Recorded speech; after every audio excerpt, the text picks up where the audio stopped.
दादा प्रयागराज के पावन तट पर आए हुए हैं और इस जगह पर सेक्टर 18 में कनक बिहारी मंदिर जयपुर का यह परिसर है और इस परिसर के महामंडलेश्वर पीठाधीश्वर श्री श्री 1008 सियाराम दास जी महाराज हम लोग के सम्मुख हैं।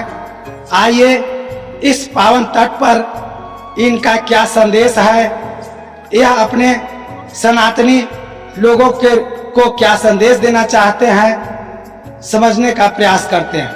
बाबा आपकी चरणों में दंडवत करते हुए हम जानना चाहते हैं कि यह जो महाकुंभ का जो आयोजन किया गया और यहाँ पर पूरे विश्व भर के सनातनी हिंदू धर्म के लोग मानने वाले आए हुए हैं, इस अवसर पर आप क्या संदेश देना चाहेंगे? बोलिए श्री सीताराम जी महाराज की, प्रयागराज भगवान की, धर्म की अधर्म का प्राणियों में सद्भावना हो, विश्व का हर हर महादेव। 144 वर्ष में यह योग पड़ा है। ये योग है पूर्णिमा प्रतिपदा और उसी पूर्णिमा और प्रतिपदा के बीच में मकर की संक्रांति लगी। ये 144 वर्ष पूर्व ये नक्षत्र लगा था और वो इस बात का है।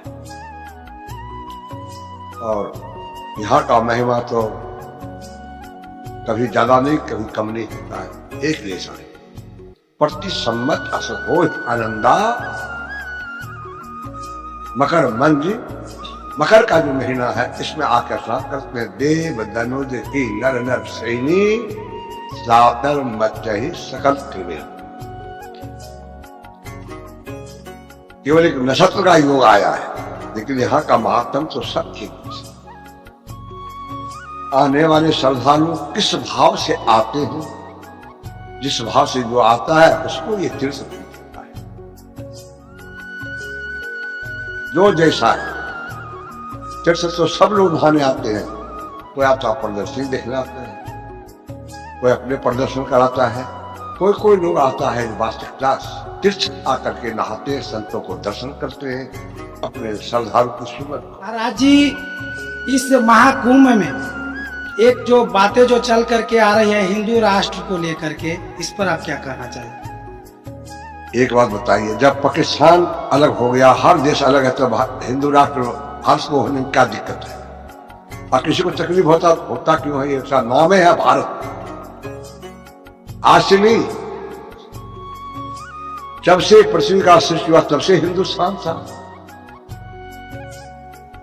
केवल वो भी हिंदू है, सब मुसलमान भाई भी हिंदू हैं। केवल एक अपने आप को बदल लिए।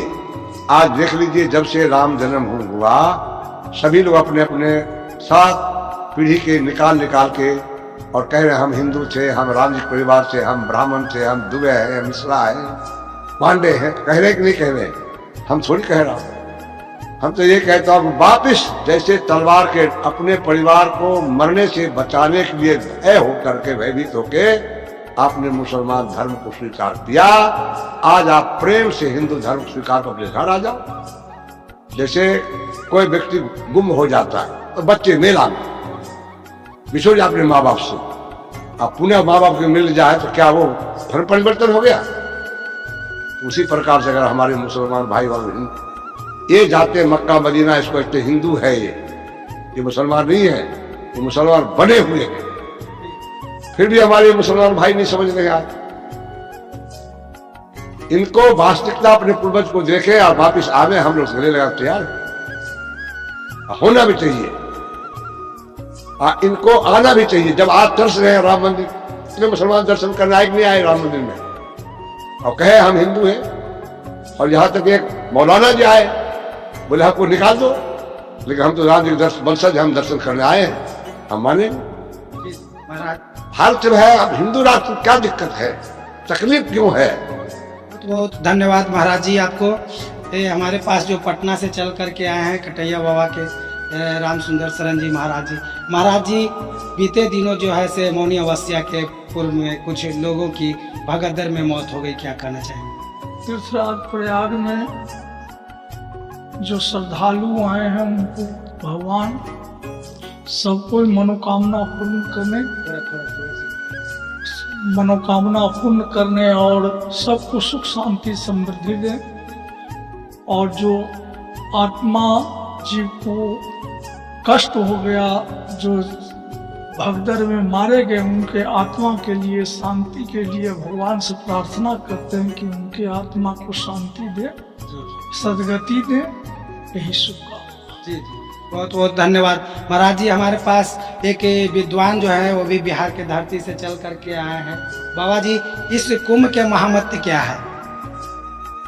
कुंभ का मतलब है, हमारे श्री राम का वचन है रामचरितमानस में,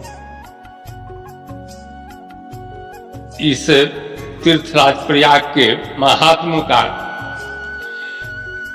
कि तीर्थपति पुनि दीखु प्रयाग, निर्खत अखिल कोटि अघभागा। कि तीर्थराज का दर्शन करने से संपूर्ण अघ जो है, पाप जो है वह दूर हो जाता है। अब आप अनुमान कीजिए कि तीर्थराज में निवास करने से, यहाँ स्नान करने से क्या होगा। और अभी जो यहाँ पर है तीर्थराज प्रयाग में, तो यहाँ तो दो नदियों का संगम हमेशा के लिए है। अभी यहाँ दो प्रयाग का संगम है। एक तो ये स्थूल प्रयागराज, जहाँ गंगा और यमुना का संगम है। हम सब एकजुट होकर जात पात से ऊपर उठकर इस कुंभ में स्नान करते हैं। ये हमारी परंपरा रही है। मानस में आया है कि देव धनुष नर किन्नर श्रेणी सादर मन जय सकल त्रिवेणी। यहाँ पर देवता भी आते हैं, किन्नर भी आते हैं और मानव भी आते हैं। सब लोग मिलकर एक साथ स्नान करते हैं, और इसके रचकन का जो धूली होता है वो आम लोग लगाते हैं। यही संगम है। ऐसा नहीं गंगा में डुबकी लगावे वही संगम है। संगम का असलियत अर्थ जो है वह महात्मा जब शाही स्नान में जाते हैं, स्नान करने जाते हैं, उनके रज का जो धूल उड़ता है वो लोग देह में लगाते हैं। यह संगम है। यहाँ पर जात पात से ऊपर है, न जात है न पात है न कुछ है। यह सनातन इस्लाम वालों लोगों ने हम लोगों को बांटने के लिए जात पात का नारा लाकर हम लोगों को भी खंडित कर दिया। राष्ट्र को लेकर के चर्चा है नहीं, हिंदू राष्ट्र तो है ही है, चर्चा करने की आवश्यकता क्या है? हम अपने आप को भूल रहे हैं या नहीं समझ रहे हैं कि हम हिंदू हैं।